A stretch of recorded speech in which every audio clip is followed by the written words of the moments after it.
What does Italian dressing and a potato have in common? Come and watch. Welcome to Kiwis to Pistachio. Okay, this is just a basic potato.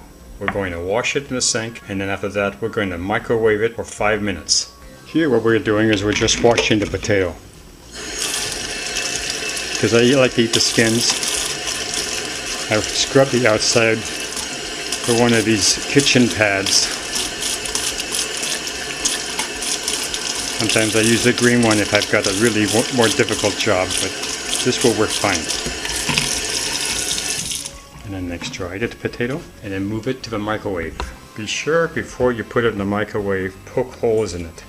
So it's sitting in the microwave, and next we have to adjust the timer. So close the door.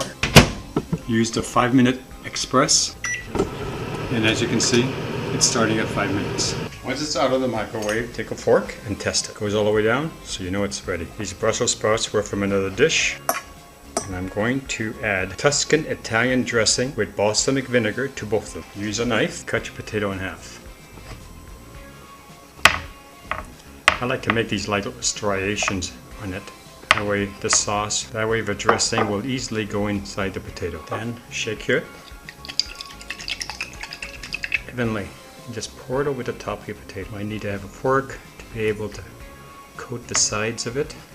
And do the same thing for your Brussels sprouts. Just add a nice little sliver of sauce over. Don't have to put too much. Now this container, 2 tablespoons is approximately 100 calories. So maybe we have 100 calories lunch. What does it taste like? Take this one here. With the Brussels sprouts and the Italian dressing, it's a very nice flavor. With the potato, this is can make this a very nice lunch or a quick snack. Thank you for watching. For another potato, I hope you enjoyed this presentation, and we'll see you next time. Hi, this is Gary. Click the circle on my face to subscribe, or click the upper box on your right side of your screen to check my expanded playlist. Don't forget to give me a thumbs up if you like this video.